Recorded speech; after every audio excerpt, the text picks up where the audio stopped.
Agriculture supervisor की preparation के लिए सबसे बेस्ट मटेरियल लेके आया हूँ तुम्हारे लिए। सबसे पहले बात करते हैं हम हिंदी की। हिंदी के लिए अगर तुम पहली बार प्रिपरेशन कर रहे हो तो देखो, ये 9 से 12 की हिंदी व्याकरण की व्याकरण एवं रचना आती है नवी हिंदी के नाम से, जो कि गवर्नमेंट स्कूल में मिलती है, एनसीईआरटी की बुक है ये। और ये सुवनदास चारण की वही 9 से 12 वाली है, लेकिन ये ऑथेंटिक नहीं है, ये ऑथेंटिक है। ये देखो,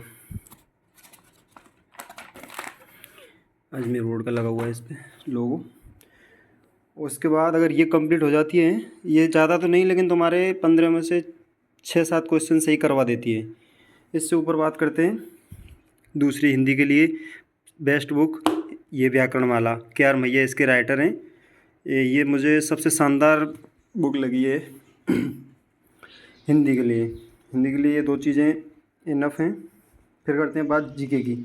जीके के लिए मैंने तो वैसे किसी भी बुक से पढ़ सकते हो, किसी भी टीचर से, लेकिन मैंने तो सुभाष चारण जी के नोट्स पढ़े थे हैंड रिटन वाले, जो बहुत ही शानदार हैं सुपरवाइजर के लेवल को देखते हुए।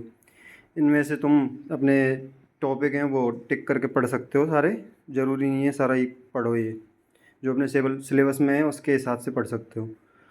और बाकी दूसरी चीज़ एग्रीकल्चर के लिए 11th-12th एनसीईआरटी सबसे पहले कंप्लीट होनी चाहिए।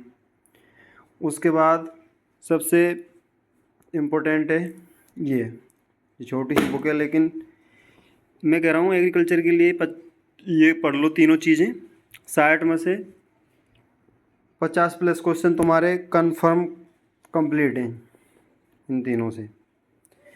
और बाकी का तो ये 5-6 क्वेश्चन ऐसे आते हैं जो कुछ भी पढ़ लो फिर भी रह जाते हैं, वो होते नहीं हैं। तो सिलेक्शन के लिए तो काफ़ी है कि तुम ये पढ़ लो, और हिंदी के लिए और ये दोनों बुक। जी के तुम कहीं से कंप्लीट कर सकते हो, लेकिन सुपरवाइज़र की लेवल्स को देखते हुए तो मुझे ये सुभाष चारण के नोट्स ही बेटर लगे सबसे। तो ये सब तुम 5 से 6 महीने में कंप्लीट कर लोगे। इसकी प्रिपरेशन के लिए ज़्यादा टाइम नहीं चाहिए, 5 से 6 महीने काफ़ी होते हैं। और अगर तुमने 1-2 बार एग्ज़ाम दे रखी है, अच्छा स्कोर है तुम्हारा पिछले एग्ज़ाम्स में, तो 3.5-4 महीने इनफ है।